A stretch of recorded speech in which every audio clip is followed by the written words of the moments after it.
double moves. Touchdown, Arizona. Ron Brown Jr. in for 6, and the Rattlers take the lead. Milers, 11 of 19 for 111 yards, 2 touchdowns and a pick. They set up the screen. It's Brown in space. Watch out. He'll take it for 6. Touchdown, Rattlers. Ron Brown Jr. does it again. From the 5, Thompson stands tall, fires end zone, caught, touchdown, Alexander, and the Blizzard back on top. Yeah, Coach Barrett loves to go. Thompson a throw, rolls out, Thompson still with it, comes back this way, end zone, touchdown, Isaac Ross.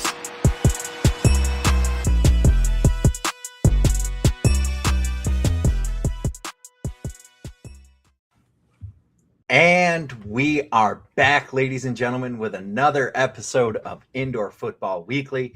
That's Trey. I'm Adam. Trey, games have ended, but some would say the season is just starting now because it's on to 2027 now.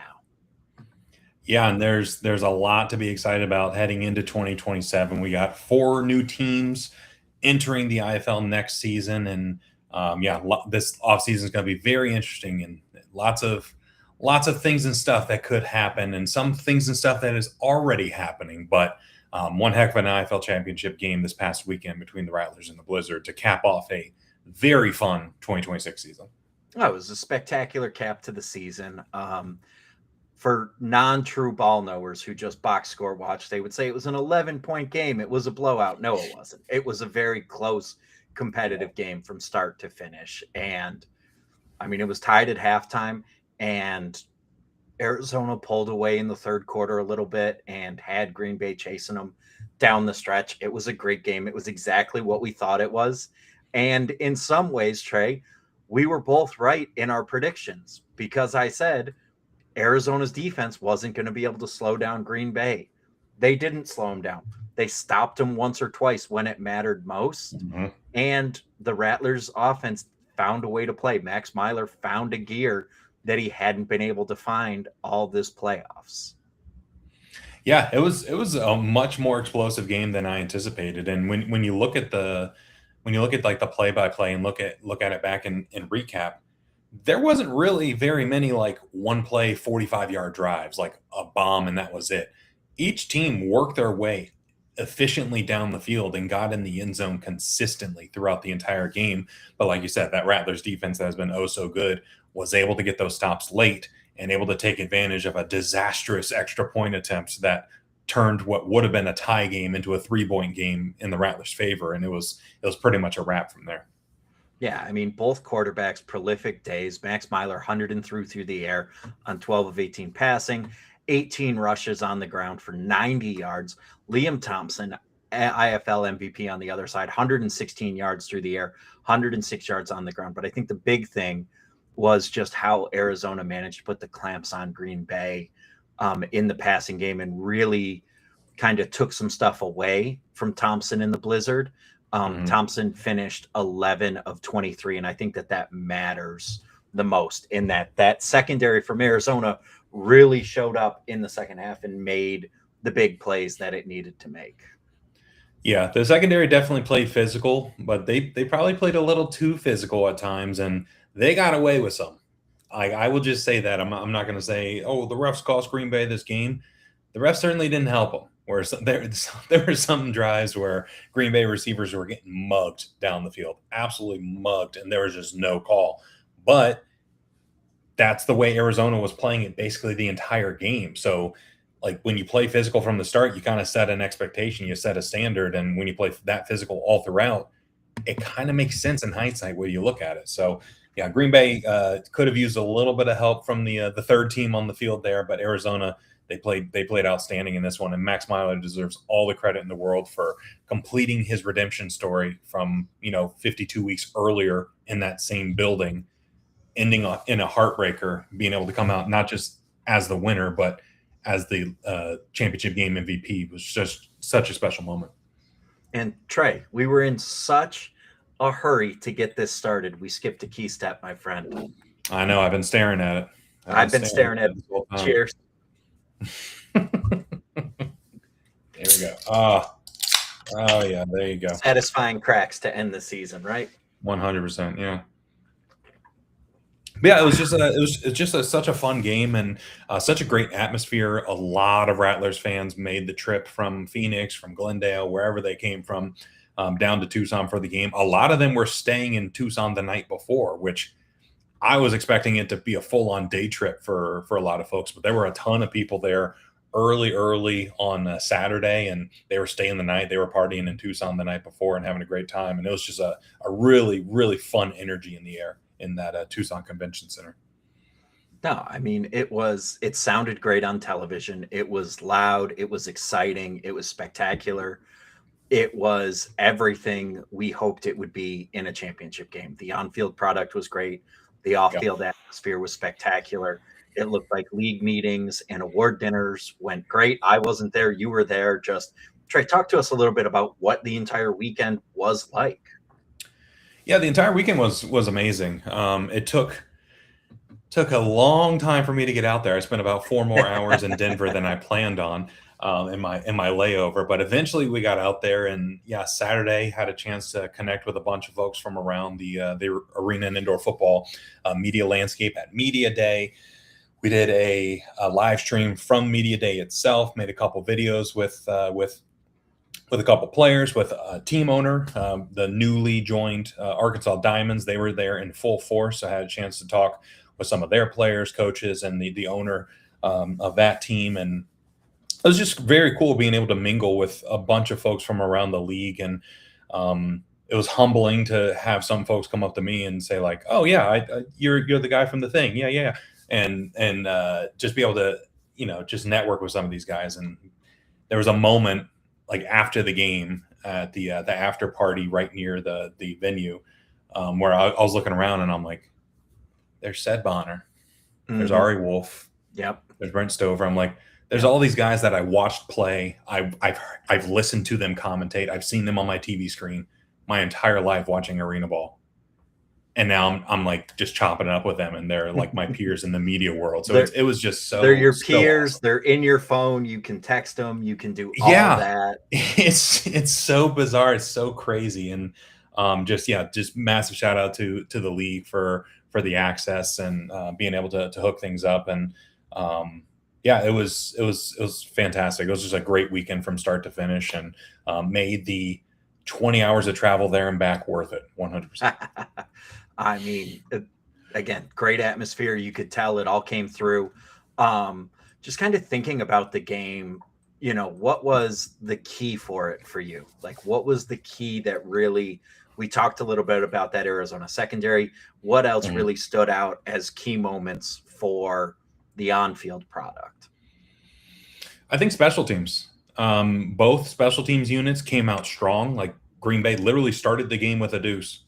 They got a stop and then scored a touchdown real quick. So they were up 9-0 very quickly into the game. And Matthew Cook from the Arizona side, he was hitting on deuces all game too. So I think it felt like each team had 3 deuces. I don't recall the exact number, but Arizona didn't really make any pivotal or questionable decisions on special teams. They were pretty clean all throughout.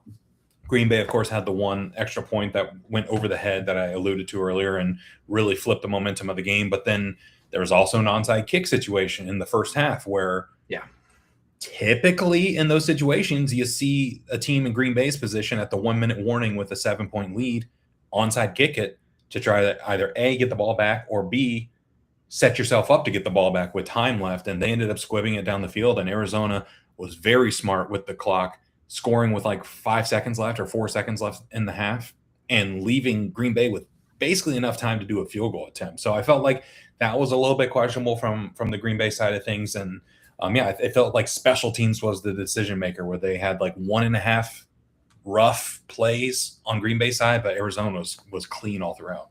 Yeah. I mean, it definitely, there was plenty of entertaining moments, and they were all the right calls. Like the onside kicks all came at the right time, and it was properly explained, which was great to see. You love to hear Sed Bonner And Sed Bonner explained that. Like, no one Yeah. knows the game. Very few people on earth know the game better than Sed Bonner.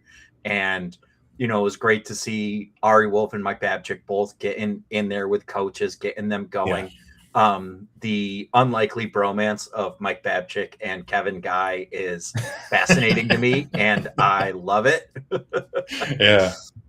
Can we call it a bromance yet? Is it a blossoming bromance? Like it's bordering on something, isn't it? Kevin Guy has worn Babchick's sports coat multiple times now. Mm-hmm. So at that point, once you can maybe make a case, but two, your boys at that point where I've worn my boy's sports coat twice. Yeah, they're brothers. And of course, Kevin Guy gave us the greatest line in the history of sports. To be the guy, you gotta beat the guy. Just very few name puns have ever been that good before, is my honest opinion. So spectacular to see. You love to hear it. And congratulations to the Arizona Rattlers organization. Congratulations to the Green Bay Blizzard organization. The team played great. Like, it was an incredibly competitive game. It was much closer than the 10-point score would indicate. Like, Green Bay was right there. It was just, the late touchdown really put them away, and only being able to score one touchdown in the third quarter held them back as well. Yeah, and I mean, if you play this game 10 times, Green Bay probably wins 4 or 5 of them. Like, I feel like that's how evenly matched these two teams were. But in this one time, Arizona was just physical the entire time and got the stop when they needed it. So it was a fantastic game. Like I said, much higher scoring than I thought it would have been. But yeah, it was just a phenomenal product. I'm excited to watch it back and get the whole at-home viewing experience soon. There we go. Any final thoughts on the championship game before we jump into the mailbag? We got some great opinions from folks. I don't think that there's much else that needs to be said about the game and that atmosphere, because it spoke for itself. Like, it was a final chapter that really spoke on the 2026 season, that spoke for itself. And we have very quickly turned the page to 2027 already. Yeah, lots of great stories, and lots of stories had one chapter end and the next one is starting. So where does Arizona go from here? Do they retain a bunch of the guys from this year's team to try to run it back next year? How do the vet rules come into play? Green Bay, do they do the same? Do they have to reload again? So like you said, 2027 is knocking on the door, and free agency starts in a couple of weeks. So this period of hooray, we're the champions, it's not going to last long, because some of these other teams like San Diego, Vegas, Tucson, they've been starting on 2027 prep for the past couple of weeks now. So, I mean, we've already got some head coaching hires in the hopper. I'm sure we will have more head coaching hires. There's rumblings of head coach movement that I don't think people would expect, which could be really interesting. I mean, both of the Texas teams, the draft and the Gunslingers, both have coaches. Billy Back headed to the Gunslingers in San Antonio, which is a great hire. You love to see it. And then you have the Gunslingers coach. Oh my goodness. Jonathan Bain. Yes, thank you. Oh my gosh. I was like, I can see his face. I'm blanking. This is why I need notes. I need to take better notes. Jonathan Bain has been announced as the head coach of the Texas draft, which is exciting. And we also have, some changes in Naz. Can you kind of talk about what Naz is doing there a little bit, Trey? Yeah. So they ended up, it felt like they were going to do this and it was the right move to do this, but they ended up removing the interim tag from Coach Hendricks. So he ended up finishing the season as the interim head coach. And even though it was practically the same roster, the team looked night and day different under his leadership. And they were taking it to teams. They were putting points up on the board in bunches. Defense was playing well. So it makes sense to see him come back. But then what I really like is the fact that they brought in Clinton Solomon as the offensive coordinator. Now, if you don't know Clinton Solomon, he is a Hall of Fame wide receiver in the IFL back in the day. And he was with the Beaumont Renegades in 2025 when they ended up winning the NAL. He was with the Pueblo Punishers in 2026 when they made a very impressive inaugural campaign. And so play calling wise, he knows the indoor game very, very well. And I think he is going to be a great fit for what they already have in terms of the last quarter of the season, how they finished. If they can just polish the offense a little bit, Anthony Garrett is back in the saddle at quarterback. It's going to be a very, very fun team to look at. Yeah. I mean, Coach Solo has a knack. He can make any offense work, and getting into the indoor and moving into the indoor game now, if the IFL, his skill set's really going to be on display. He's been around this game for decades now, played at every level, coached at every level, and it's going to be really exciting to see what he can do here, because it seems like Naz is kind of ready to plant their flag on this. And Anthony Garrett might be the guy at quarterback, get some other weapons around him, and you got yourself the start of an offense there in Naz, and Naz hasn't had that and that stability in a while, if ever, really. Yeah, and I mean, you look at what they got at the quarterback spot in Anthony Garrett. Well, let's look at Coach Solo over the past 2 years. Is quarterback in 2025 NAL MVP? Is quarterback in 2026 NAL MVP? We could be setting up for an outstanding year from Anthony Garrett, and he already showed some flashes. And if he showed some of those flashes while learning the indoor game, give him a veteran coach and give him a couple of weapons on the outside. Look out! This could be very, very, very fun football played in Prescott Valley. Yeah, I mean, in 10 games, he threw for 1,300 yards and 28 touchdowns and only 7 picks. So 4-1 on touchdowns to interceptions. Love that. Under an interception a game, taking care of the ball through the air, but also doing a bit of work on the ground as well. 10 rushing touchdowns, 300 yards, only lost 1 fumble. So 8 turnovers through 10 games. I love to see that out of a rookie. I love to see that he's unafraid to run, and he's got a nose for the goal line. Chef's kiss. It's going to be something out there. The West is just getting more. The league is just getting more competitive with every passing day. Oh, and don't forget, I mean, I imagine they're going to bring back Karan Ashley as well, who just had an absolutely dynamic year through the air. Quietly 912 yards, but only 15 touchdowns. But yeah, it wouldn't get better. It wouldn't surprise me if he has multiple suitors in the offseason, where if he doesn't get a chance at the next level, I would not be shocked in the slightest to see him in that copper and black potentially within the same state. You don't think Naz is able to retain him? I think they could, but I think some offers to come play elsewhere might be a little bit better. So we'll see how it's going to be interesting. The in-between season, the 2027 season has started, and it's just going to get great. So anything else you want to talk about on some of those coaching moves before we kind of keep moving? Going through the West in my head. Yeah, we're pretty much in the know on most of the teams. New Mexico, we're still waiting to hear official word on what their direction is. So we'll have to wait and see what happens there. But the East is starting to fill out as well.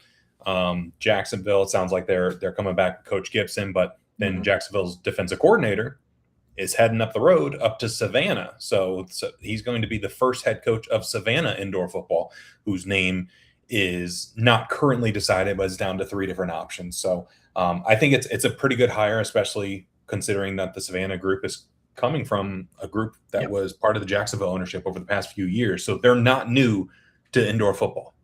Yeah, they're bringing a very experienced staff with Clay Harrell and Trey Warenka. Oh, Lord. I'm Trey. Yes, I'm Trey.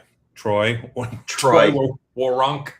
Okay, so I'm glad it's not just me. The combination of like consonants and vowels there flowing together. Troy Warenka. Okay, that's a great name. Is joining them as director of football operations, and some other staffers as well, joining them up the road.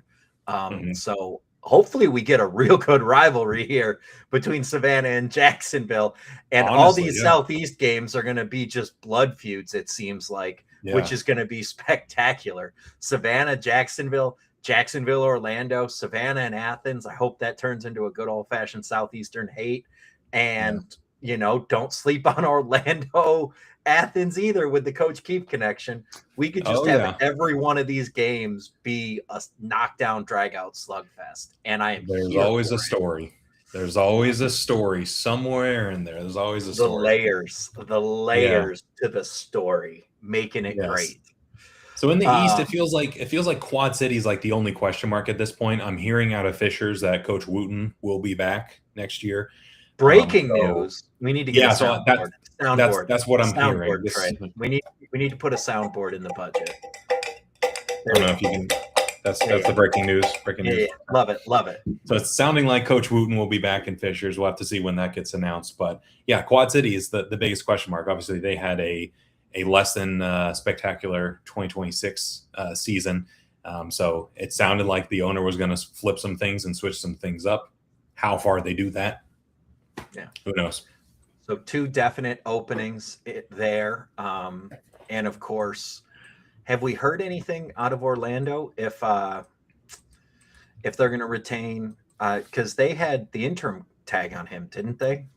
I think they did. I think they might have removed it at some point, like quietly removed it. It's not official, but it signs are indicating that he's coming back, which would be huge. First time in Pirates history that a head coach is returning for a second season. Yes, you heard that right. If that does happen, first time in Pirates history.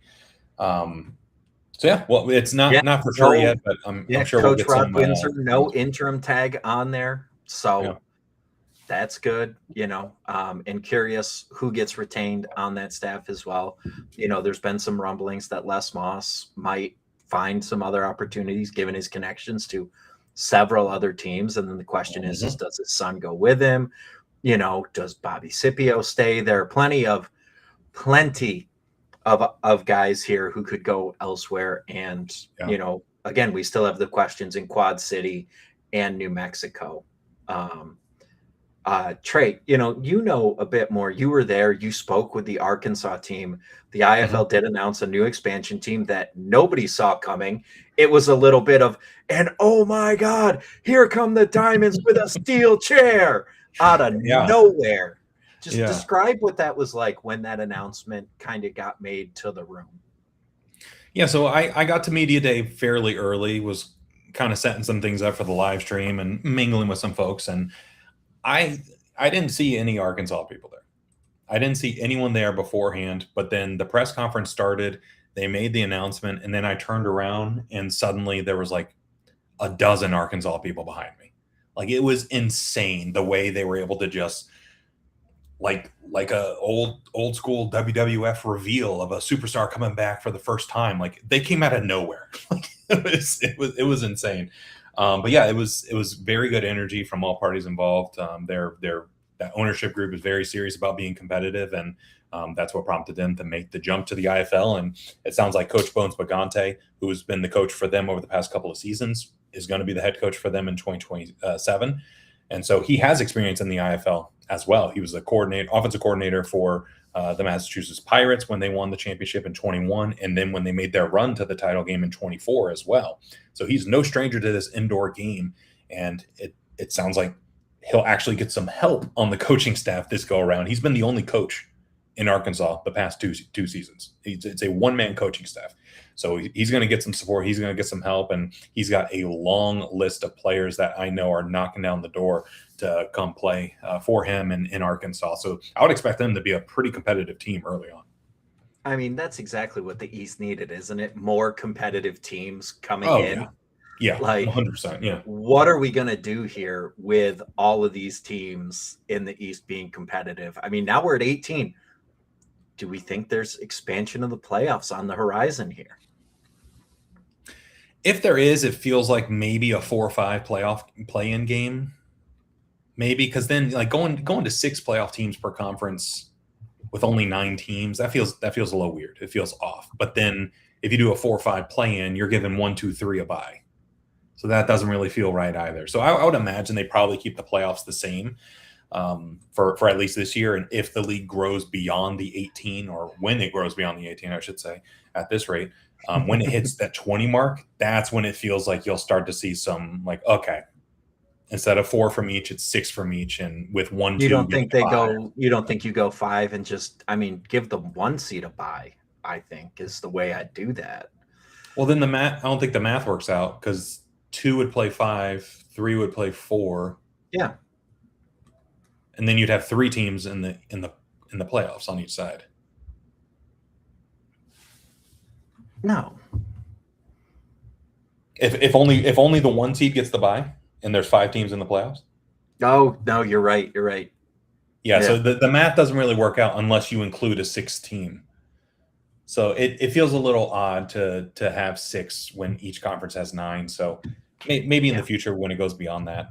But that's all hearsay. That's just pure speculation on my part. Yeah. 2 playoff games in a wild card. Yeah, that is a little weird. It's tough the because math it's like, really add up. Yeah, leaving, because then you're at 10 playoff teams. Or do you want to get weird and go no conferences and go 9-team playoff? That might be more likely than going to a full 10-team playoff. How would that work? You'd have 8-9 would play a play-in game. Winner goes and plays 1. Okay, that makes sense. Yeah, I mean, we were at the play-in game. The unofficial we were at the play-in game this year. I mean, that's the electric. thing. Like, it was great. The play-in game is just adding great football. So lots of options, lots of ways you could do this. Just any way we can get more football is really what we want. We'll have to talk to some people in the IFL. And then I think that's it for coaching staff moves and expansion. And then I think the last thing, as far as just news to touch on, is, the announcement that Jared Widman, who had been the president of business operations, is stepping into a larger role as president of the league.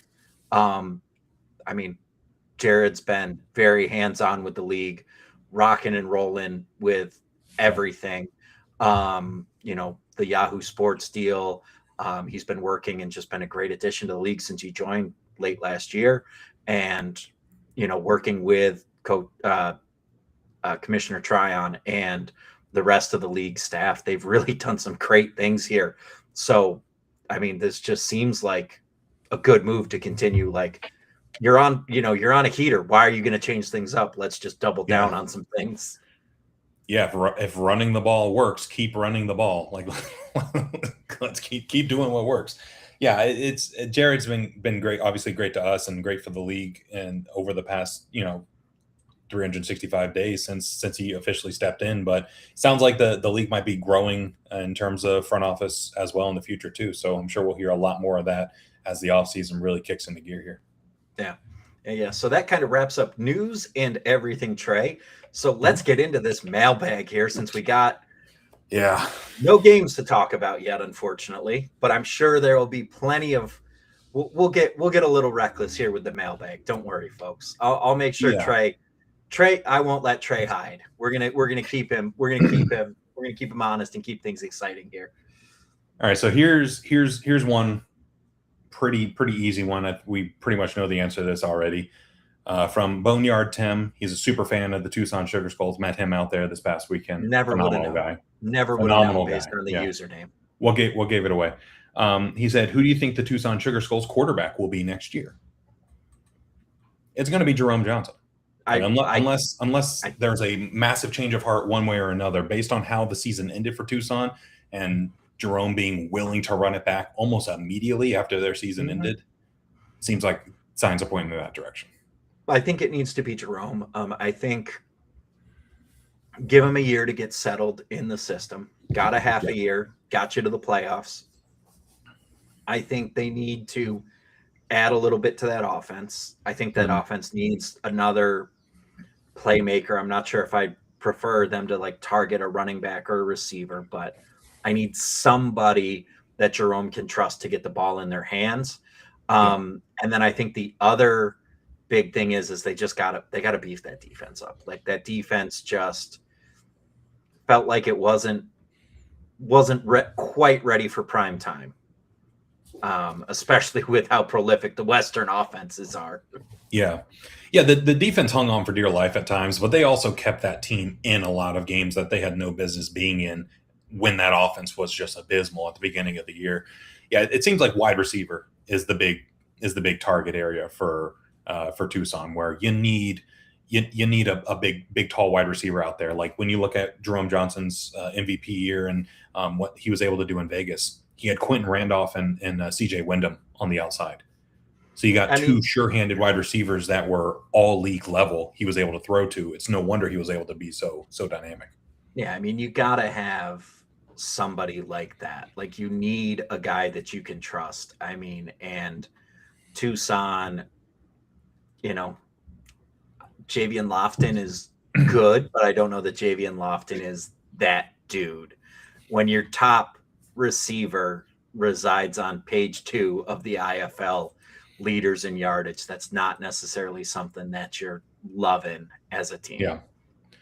Yeah, they had some decent output, but the injury bug hit the wide receiver room very badly, and they just couldn't get the same group of guys out there consistently enough to really build on it. So yeah, would expect Jerome Johnson to be back in Tucson next year.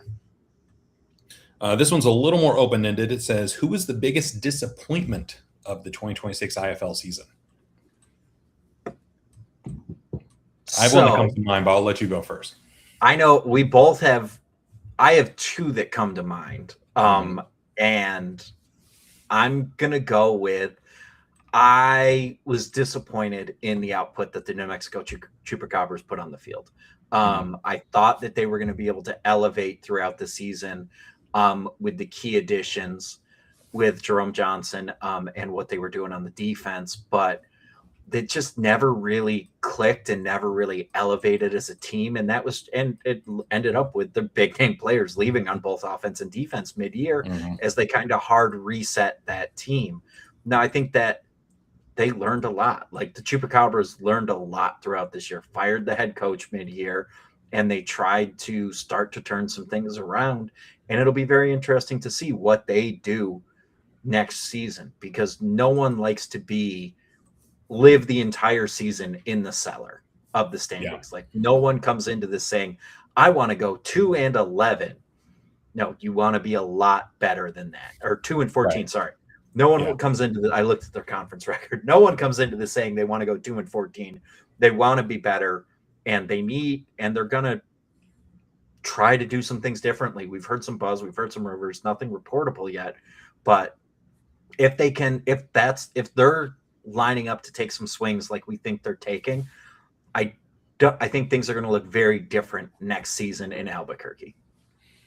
Yeah, it feels like you just need to get somebody who's a veteran of the indoor game, especially in the IFL, just to get off to a good start.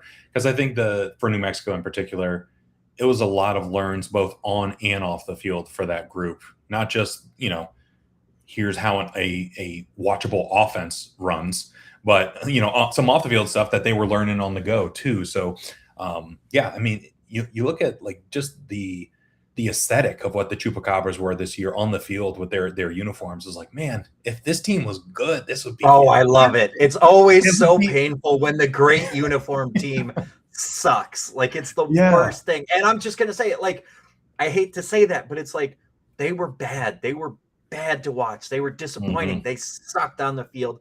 At the end of the season, it was just like, it was shocking if they weren't getting blown out by 2 touchdowns. Yeah. And it feels like they understand what they did wrong, which is the biggest thing. If you hear what you did wrong and you make those changes, that's big. And we love to see that out of New Mexico, and we love to see them really working to turn the corner and just contributing to the parity within the league. Because parity is great for the game and great for the sport and great 100%. For the league. Because when games are exciting and watchable, people stay tuned and locked in. Yeah, but I'm gonna flip to the other conference for mine, and you got to go Quad City. Quad City had a lot of aspirations for this year, and they were running it back with a lot of the roster that was so dangerous in 2025. They were 2 plays away from making it to the IFL National Championship not last season, but in 2025. And so they brought back a lot of that core. And then, they brought Keon Williams, the reigning IFL Triple Crown winner at the wide receiver spot. And they were just getting boat raced left and right. And it was to a point where, 8 weeks into the season, they were 22-point underdogs to Vegas.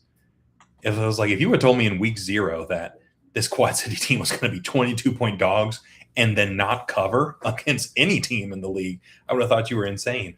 But yeah, this Quad City team, they had all the hopes in the world, but I think their final was 5-11. Yep, was it 5-11, 6-5-11?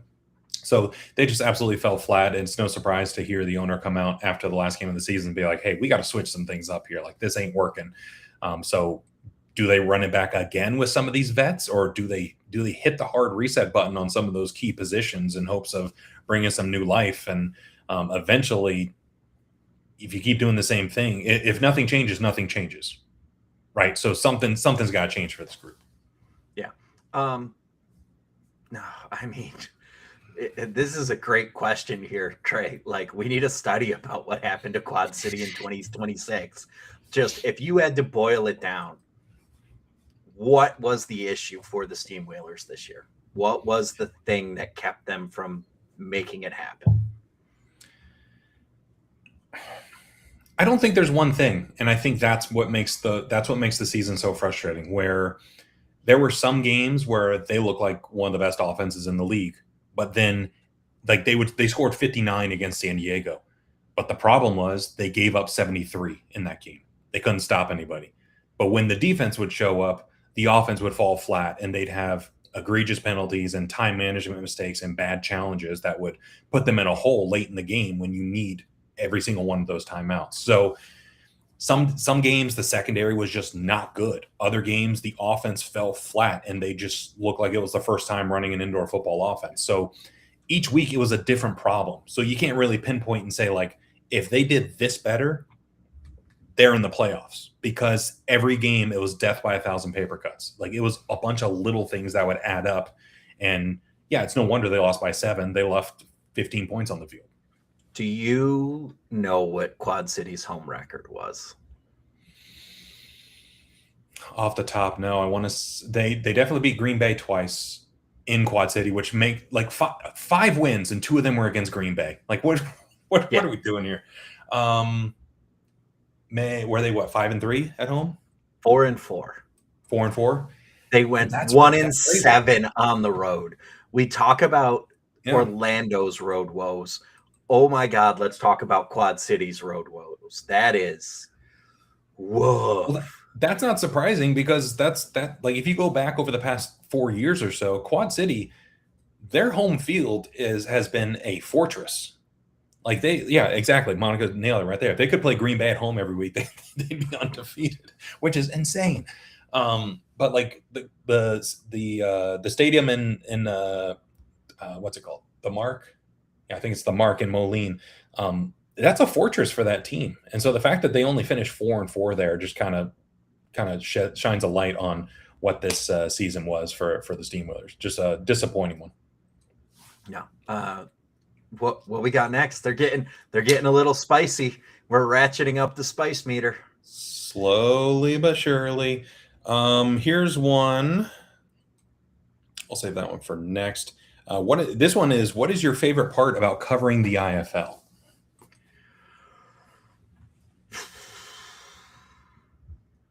This is from It Gets Better Creative _ on Instagram. So go give her a follow. She's a photographer for the Arizona Rattlers. Very, very, very good. So I know for me, and I told this story on your podcast, Trey, is that I, like many young people when I was in middle school, had to do a "what's your career going to be" assignment. And I said, I'm going to talk about sports and be a sports journalist, because I knew I was too short and unathletic to play sports, actually. But right. God, could I talk smack about other people playing sports. And so my favorite part is that when time travel is invented, I get to go back and high five 12-year-old Adam and say, "You were right, buddy. You did it. Here's what you did." And 12-year-old Adam's going to say, what the hell is indoor football? And I'm going to say, it's the greatest thing. You're going to love it. You kids are going to love it. In a little bit of a Back to the Future moment. Not that indoor football didn't exist for 12-year-old Adam, but he needed to know. He wasn't quite into it the way adult Adam has gotten into it, but he needs to know that you were right. You're going to do it. Yeah, I think my favorite part is just being able to go to the different arenas and the different venues and just see the different environments and meet the different people involved in the organization, from within the team itself to like the fans that love these teams and support these teams wholeheartedly, and like some of the booster clubs for Arizona and Tucson that I chatted with over the weekend. They were incredible people. Like they love their teams, and to see the community support just overflowing in these different venues, and just seeing the different game day atmospheres has just been such a treat this year. And hopefully we'll be able to do even more next year with a couple more teams in the fold, especially some closer to me.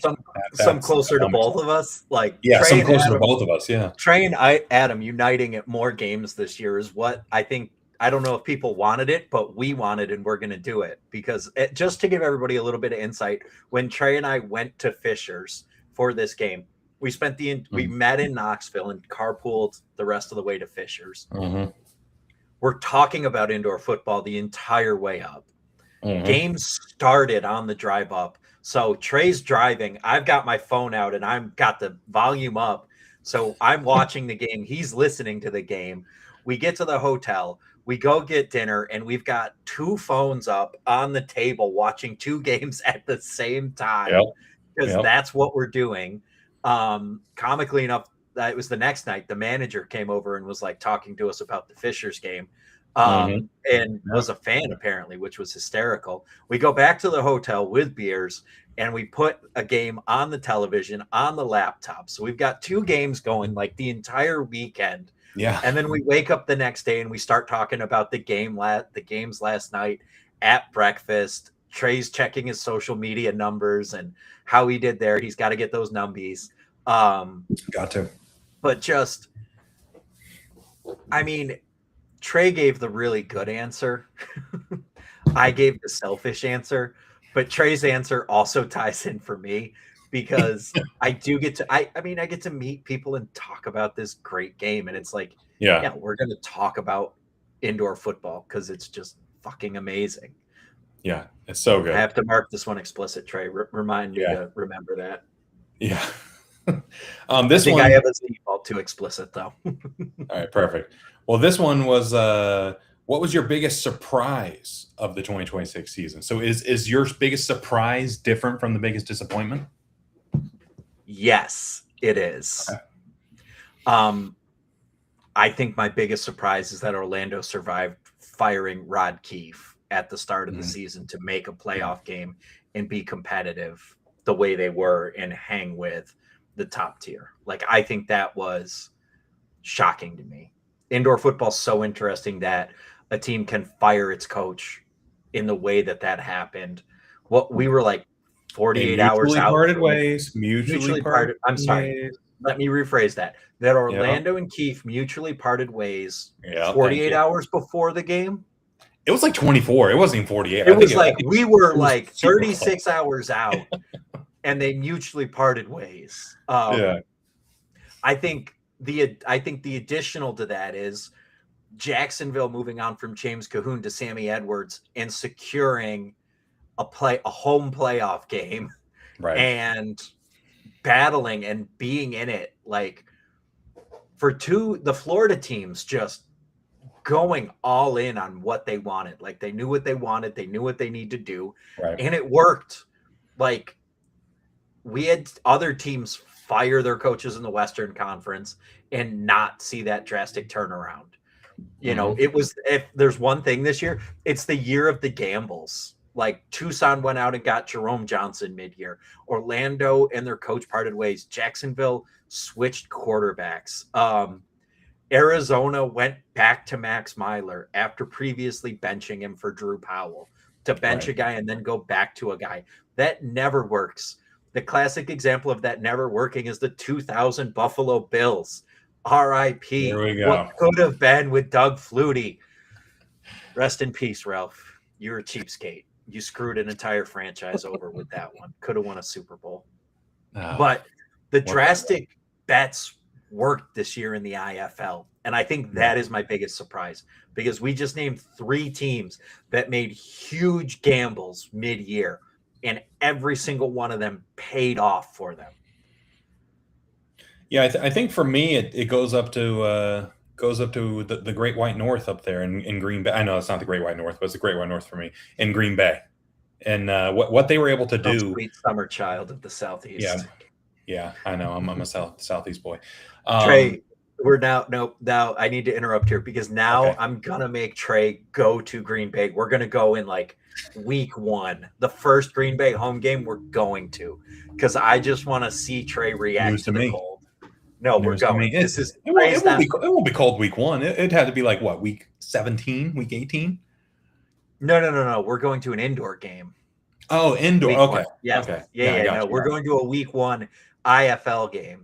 Okay. And we're gonna tailgate it in true. I'm gonna make you tailgate in the snow, true Northerner style. So bring your galoshes, bring your hat, bring whatever. But we're gonna make this happen. I'll text Joey. I'm gonna text Joey right now and see if we'll make it happen. Yeah. But I think we got to go up to Green Bay and what they were able to do with Liam Thompson. I mean, obviously the big storyline, one of the big storylines in the offseason heading into this one was Max Myler going from Green Bay, going from his hometown Wisconsin team to across the country to the Arizona Rattlers, the evil empire, as some people refer to them, of indoor football. And I had some hesitations. You had some hesitations about what this Green Bay offense would look like, but from the jump, Liam Thompson was just unbelievable. Liam Thompson is unbelievable. A dog. Yeah. He played unbelievable from the start of the season all the way through to the end. So it's no shock to see him win that IFL MVP. And I think it just speaks to the coaching culture that Corey Roberson and Coach Barron have been able to instill up there and develop these quarterbacks, where if you look back, the past couple of quarterbacks they've had, Liam Thompson, MVP, Max Myler, MVP. Who'd they have before Max? Jerome Johnson, MVP. They clearly know how to identify talent and develop it and get it to a very serviceable point for their offense. Els Train Tuber says he's going to be there. Let's go with the broth for it. So we'll get firm dates here. My only requirement is that it must be cold, because I need Trey to experience the cold. You know, he grew up in Florida. He moved to Tennessee. He has not experienced the cold. Listen, it gets like 40 If sometimes. anybody has a folding table they'd like to sacrifice to the cause as well, Trey and I will come up with some sort of contest where the loser goes through the folding table. Okay. We'll bring it all together here. We'll give Trey a true Northern tailgate here, folks. Yeah, listen, look, I saw frost one time, okay? I get it. I get the whole cold thing. Frost. So this one is this one says thoughts on each of the 4 new IFL expansion teams. So we don't have to dive into all 4, but do you have any immediate thoughts that jump out of Athens, Savannah, Texas, and now Arkansas? Yeah, bangers across the board. Like Texas, great market. I want to come back to Texas. We will come back to Texas, because I understand there's questions given their arena. But they have an experienced ownership group, which is great. This was a team that was involved in the strike force previously, which is spectacular. You have the Arkansas Diamonds, who have shown a commitment. Like, if anybody hasn't checked out the scenes from an Arkansas Diamonds game, you need to. The vibes are immaculate from when they were playing in the TAL. So now moving to the IFL, the competition is going to be better. They're going to take some of those players they had. They're going to add more players. They've got a coaching staff. They got a vibe. They have an owner who's committed, which I love. Who wants to win badly. Right. Athens. Yes. Done. Lock it in. Great city, great arena. Fits the model that we've seen work so well in Fishers and Tulsa, and now add in Savannah. So you solidify that Southeast with those 5 teams, and they're all locked in. Bus trips right there. 8 games worth of bus trips for each of those. Or what is that? That's 1, 2, 3, 4. 4 bus trips for each of those. At least, yeah. At least if and we could even get into 3. Like, you love to see it. It's spectacular. And Savannah, you see, this is what you want. You want your ownership groups to breed other ownership groups. Jacksonville had this ownership group, which we know is robust. And there are people who want to be involved with the Sharks. And now there's people who want to be involved so much that they're like, give us our own team. Let's go. We're ready. We're going to do this. And you spin off of a successful team. And there's talent out there to be had. These teams are going to find talent. They've got good people in place.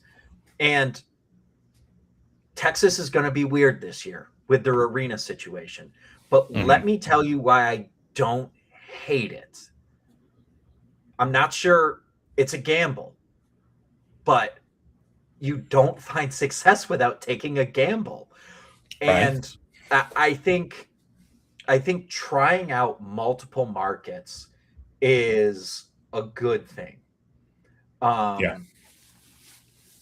In year one, because you're gonna get a chance to really see, is there anywhere that like jumps off the page to us?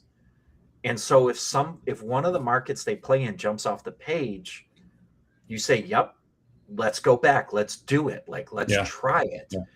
And it's not going to be easy. No one says it's going to be easy. Starting an indoor football team is not easy.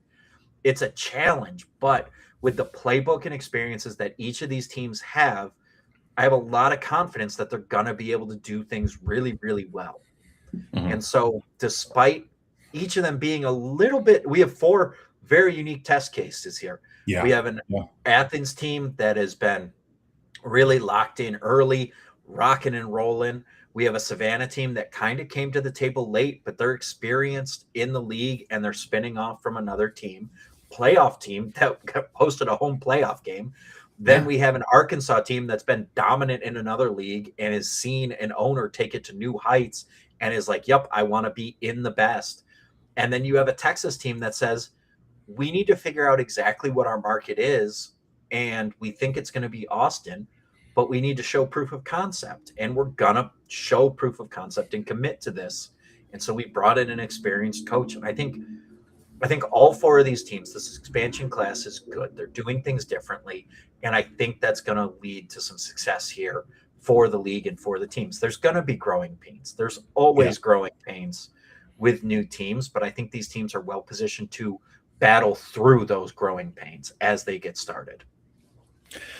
Yeah, I like the common thread amongst all 4 teams is that they have experience running teams already. They have experience at this level. Even when you look at Athens, obviously Coach Keefe is a hell of a hire for them, but part of their ownership group, outside of like Jerome Bettis, David Pollock, and Brian Jordan, he ran an AFL AF2 franchise back in the 2000s. So like he has some experience in the world. He has some of that sports marketing experience. You've got like you said, the Texas situation where they have experience in the IFL running a team. The Savannah being a spinoff of Jacksonville, Arkansas already being in the mix for 2 years now. So it's not like rich guy number 1 is coming in saying like 1 football team, please. And he's figuring it out on the go. Like, no, they have experience already. So I'm very encouraged by it and looking forward to seeing how they continue to evolve. Because the emphasis all weekend in Tucson was when you have these clusters on the map of teams, it literally helps everyone. Jacksonville 2 years ago had to fly everywhere. They flew 8 different times. Now, maybe at most they're flying 4 times. For away games, maybe if that. So like that's a cost savings for them. And San Antonio gets a regional partner now, so they're going to have easier travel stuff. Like Arizona, you look at their away schedule this year, they had to take one plane ride, and that was to Fishers. Everywhere else was busable because they built a cluster of teams in their area. They went to the IFL Cup, didn't they, too? Oh yeah, technically, So two flights. 2 flights. They went to Fishers and they went to Jersey. So, but still 2. That's pretty good. That's no, it's great. Like that's it. That's how you tie it in. Like we were reminded recently by some other folks speaking about if you're flying, you're dying, and the IFL is moving away from flying, which is great. Yeah. Yeah, it's good to do it every now and then to spice up some of the matchups. Oh yeah. The more trust me. regionality you have, the better. Yeah. This one is from our friend of the Turf Tapes, Omar Rashan. He is the Burger Popper on Twitter. Very, very fun follow if you don't already. He said, thoughts on LaTerrence Welch going back to school Billy Madison style. So if you've been paying attention to the news cycle, some players that are in pro camps have been able to go back to college. And a couple IFL guys have done that, where they played in the IFL this season and now they're going back to school. So what are your thoughts on that? Do you think NIL helps the indoor scene, or do you think it hurts it? Oh, helps it massively. And I think it helps it in multiple ways. One, get paid. Like if you're a guy who comes out, plays in the IFL for a year, and some team is like, yo, we'd love to have you back and we're going to pay you, go get that money. No questions asked. Go get that money while you can. You got to make what you can when you can get it. And if you can improve your pro outlooks by doing that and coming back and showing what you've grown, that's huge. I think the real big thing is going to be when one of these guys goes back, has a great year, and everybody's like, yeah, what happened to this guy? Like, we need to put him on a pro roster. And all of a sudden that's going to be it. Like, it's, we starting to see these indoor guys go and make big moves at the next level in the UFL and the CFL. I mean, Justin Rankin's been tearing it up in the CFL, and that's going to be the best thing for the sport, is when people start to see it as a viable pathway.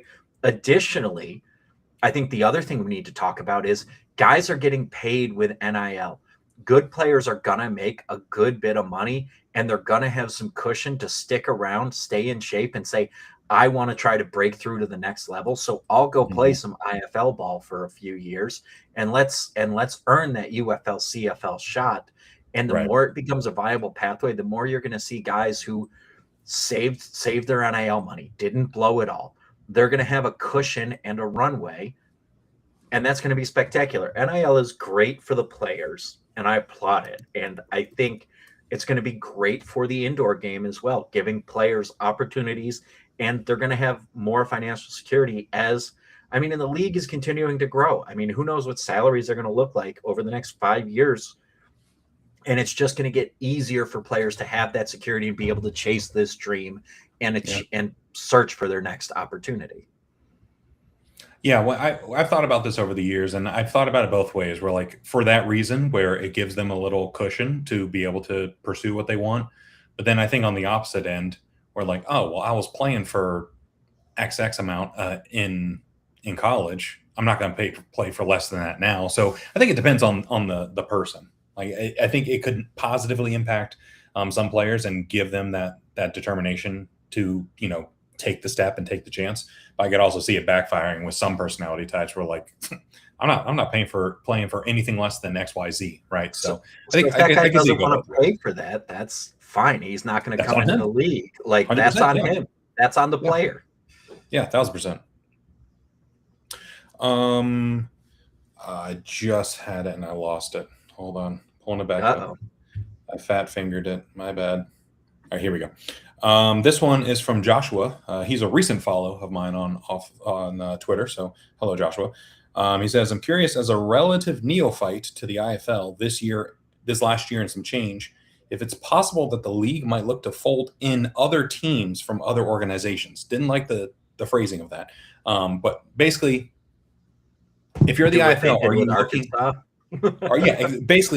Are you looking at what they did with Arkansas as the model moving forward, or do you want to have these new expansion teams starting off fresh? Like, there's a couple different perspectives to look at it. I think you always want the best candidates to be added to your league, and if just like anything, if you're immediately ruling somebody out because they were in another league, they were this, they were that, that's not a good way to do business, I think. And I think we see that here with Arkansas. We saw them have a team that was eager and excited to take a step and elevate their game and elevate the product for their fans. And so they jumped on it. I don't think the IFL is going to pass up the wrong fit or the right fit, but I do think they'll decline the wrong fit. And I don't know what their criteria are. I don't know what that looks like. And I'm sure, and it goes beyond just on-field product. It's going to go to financial stability. And I think that that's really important. And so I don't know that Arkansas is the preference or the model, but it's another pathway. There are several pathways to bringing in an IFL team, and we saw it. We see it right now with multiple different ways, where we have a spin-off ownership group in Savannah. We have a new ownership group in Athens. We have a crossover from another league, or we have a transplanted ownership group in Texas. Yeah, to me, there's two ways to think about it, and this goes back to Coach Gary Thomas from Southwest Kansas Storm. I heard him say something that was very intriguing, kind of applies here, where he said, I like getting like rookies because I can mold them to be what I need them to be. Mm-hmm. Sometimes when you bring in a veteran, they are what they are.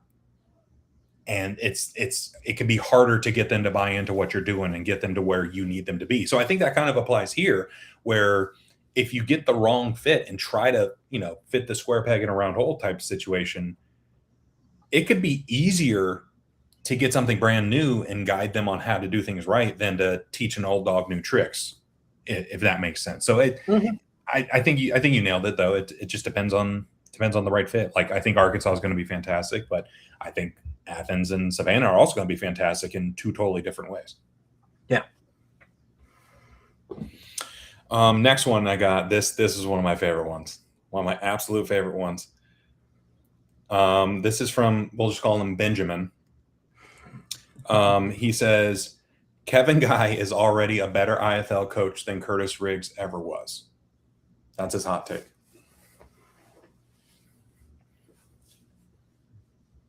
That is aggressive.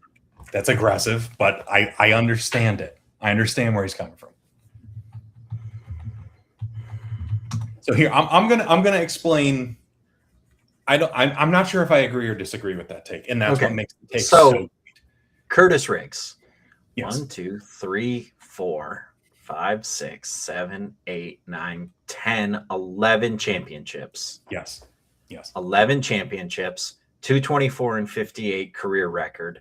Yes. 37-7 in the postseason.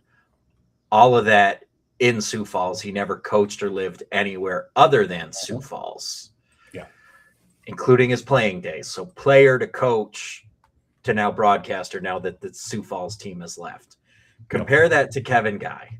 I wish I'd known this ahead of time. I would have got a graphic ready to compare these two sides. No. Kevin Guy in the 50-yard game, 248-79, 26-15. 1, 2, 3 arena championships in the old AFL. 1, 2 IFL championships. Well, 3 now. 3 now, after this weekend. Sorry, Wikipedia hasn't updated yet. Wikipedia editors do a better job. Yeah, come on. Here's why I love this take. Here's why I love it. So Curtis Riggs, obviously 11 titles, unbelievable run. His run in Sioux Falls literally made the league change its roster rules so that other teams could be competitive in this league. So that's a point. That's a point both for and against Curtis Riggs here. It's for because you literally made the league change rules because you were so dominant. That's awesome. That's amazing. Yeah. But post rule change, the Rattlers have been doing a fine job, and the fact that they've been as dominant as they have been over the past 10 years or so, post rule change with that vet rule in effect. It's impressive. It's impressive when you look at both side by side since 2017. Now, in head-to-head, Curtis Riggs beat Kevin Guy in a championship game. Well, they split in the championship game. 2017, Arizona won the United Bowl. 2019, they won. I mean, and Curtis Riggs went to, 4 United Bowls and an indoor bowl. Oh, it's hard because it is, but it's also like, or it's a great take. So what I will say is Sioux Falls, when they were on their run, they were just retaining their guys. Yep. Arizona They have the same has core for years and years and years and years. Arizona has a tendency to go out and buy other people's cores. Mm-hmm. But they also retain their own guys. Like, I don't just want to say they straight up just buy their other team's cores, but Max Byler played in Green Bay, as did it's a bad name night for Adam tonight, guys. Lord, Kemo running Clark. back. Yes. Kemo Clark. Clark was also in Green Bay. So they said, yeah, we beat Green Bay. Let's get better and just collect the Infinity Stones. And I don't think Sioux Falls ever really did that. They just held onto their own guys. Well, it was also a different league back then, too. It was a different league. It was a different league. And that's another thing that makes this debate so intriguing, where you look at the era that Riggs was absolutely running things in the IFL.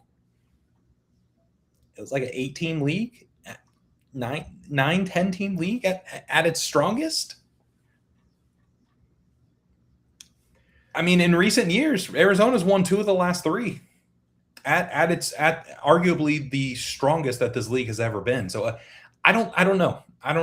It's a great take. I love it. Thank you, Benjamin, for throwing that out there. If you're watching this live, let us know what you think in the comments, in the chat, because it's a fascinating comparison. It really is. Does somebody convince Curtis Riggs to come out of the booth? There's coaching opportunities out there. What happens if Curtis Riggs comes out of the booth? Get Riggs and KG one more time. One more time on opposing sidelines. Come on. Yeah, I want that. I want that now. There you go. See, that was a good one. So thank you to Benjamin for that one. God. And then this one is from our friend Luke Miller on X. If you're not familiar with Luke, you haven't been trolled by him. You haven't had the honor of being trolled by him. He said they need to bring back this logo, this old IFL logo. No, that's one of his takes. Why? No, it's a fun logo, but I like the badge. I like the badge a lot more, especially with the black and gold colors. I'm not going to get into a logo debate about aesthetics. Like, you know what matters to me a lot more than the logo? The product on the field. The product on the field is 100%. spectacular. Yeah. It's a great logo, but I think it's run its course. Yeah, I would wear this on a t-shirt 100%. Throw this up in the IFL shop. Great shirt. A retro, a retro shirt right there. I'd wear that. Come on. Come on now. I think I got one more here. That was a tame one. We went from spicy to like tame as I know. I messed up the order of that one for sure. But this one was from Alex Schuberth. Shout out to Alec. He said, do you find it unusual that the IFL publicized the buildup of the Athens franchise far more than the Texas one? Feels a lot more attention to detail for one over the other. I don't know how much the Athens team is. I don't know how much the IFL is building it up. So much as just, we didn't officially get a Texas announcement until 3 weeks ago. And we've known about Athens for 2 months, like a month and a half, 2 months now. Yeah. I think it just feels like they're paying more attention because Athens came in the end of the season, like the last 2 weeks of the regular season, things were kind of settled. So you just heard more about Athens because the games were entertaining, but not significant. Like the games were good, but the games didn't matter in the larger picture. So I think you've just heard more about Athens. Athens has had a little bit more time to build it up. And I think Texas, Athens quickly hired Rob Keefe. And I think their social teams are doing a great job. You're seeing a lot of Rob Keefe. Yep. I think you're going to see more Jonathan Bain now. And I think you're going to start to see more as Texas, kind of settles into what their schedule is going to be. Yeah. Yeah. I think the unofficial announcement of Austin was at the IFL Cup, that IFL Cup championship. There was a teaser there. Yeah. There was the teaser where he's like, we're keeping things where Jared, friend of the program, said, we're keeping things weird. We're going to be in Austin next year. And we heard little tidbits here and there, but it feels like recently, like you said, it's really started to ramp up. So it feels like Athens has had a longer runway because they have. We knew about Athens a lot earlier than than we did for Austin. So yeah, I mean, that's fair. It makes sense, but now's the time for all these expansion teams to really hit the ground running and enter a full sprint. Yeah. Yeah. And then, you hired a coach, you're step 2, you're on the way. Now you're if you're Texas, you have a little bit of a traveling road show. So it's going to be tough. Mm-hmm. You need to confirm tickets next for all of these. And then you're going to start to have signings here. Like that's when it starts to get, spicy. Oh, this is, we got a good one in the chat here. Hold on. Oh boy. Here we go. If it pauses you in your tracks, I know it's good. This was good. If Corey Ross doesn't get brought back, who does QC target as coach? Would that be the possible Riggs location? It'd be interesting. Trey might know something that he's not telling us, folks. No, I don't know anything. I think for me, if I'm QC, I'm targeting Matt Barrett from Green Bay, offensive coordinator, who has developed the past 2 league MVPs. You can make a case the past 3 league MVPs at the 3 of like the last 4 MVPs. Yeah. Yeah. Like you want to look at somebody that knows how to develop a young quarterback, look no further than him. He's from the Chicagoland area. Quad City isn't quite Chicagoland, but Chicagoland adjacent. So if you're going to go with a young quarterback, then where does DeQuan Neal go? Oh my gosh. Okay. We're going to have an off. You're pulling at the streams now. Yeah. We're going to have a shenanigans episode. So Trey, I don't think we have any other mailbag things, and we've been going more than an hour now. So unless there's a really spicy one, perfect. No, perfect. So that was a great one to end on. Little bit of a teaser. We're working on something fun for next week. I think we can say it, can't we? Yeah. Next week, Trey and I are going to be hosting a roundtable with IFL President Jared Widman, as well as some other content creators. Stay tuned on details, exact time. We'll get that locked in, and we'll let everybody know when that'll be. That'll be on Indoor Football Weekly. The week after that, we're going to have a fun little exercise here. It is not happening. I want to make this very clear. The IFL will not be conducting an expansion draft.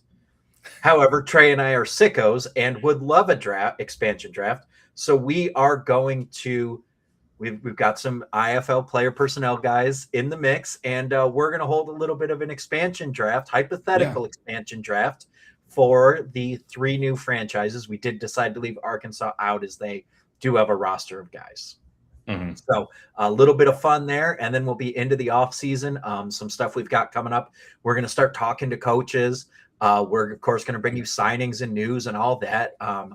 And there's just going to be a lot more things happening as the league continues to ramp up for the 2027 season. The 2027 season has started in earnest with mover shakers and people in new faces and places. And we're excited to be a part of it. We're going to have more stuff coming out. Trey, anything you want to plug before we get on out of here? I got a new episode of Off the Wall dropping tomorrow. Short episode, kind of diving deeper into the IFL National Championship game and my experience out there. Got some bangers lined up over the next couple of weeks, guest wise. So excited to get those recorded and get those out there. And this entire off season is going to be a bunch of fun. Got so many. There is no off trade. There is no off season. The 2027 season has started. The 2027 season has started. We're in the time between games right now, but we get to get into we get to get in what I like to call the silly season now. We're going to find out who's going where, players, coaches. It's going to be exciting. I'm pumped. It's going to be a great year. Trey will bring the ball knowledge. I will bring some level of knowledge and the hot takes, and I will coax Trey out of his button down. And see, look at that. He's wearing a Hawaiian shirt today. Mm-hmm.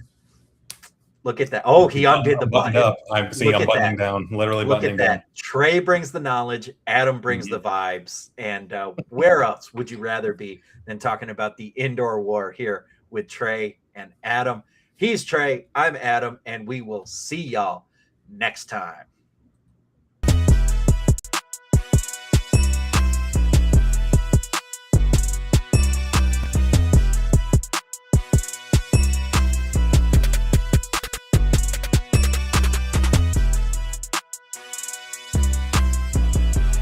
Double moves. Touchdown, Arizona. Ron Brown Jr. in for 6, and the Rattlers take the lead. Milers, 11 of 19 for 111 yards, 2 touchdowns and a pick. They set up the screen. It's Brown in space. Watch out. He'll take it for 6. Touchdown, Rattlers. Ron Brown Jr. does it again.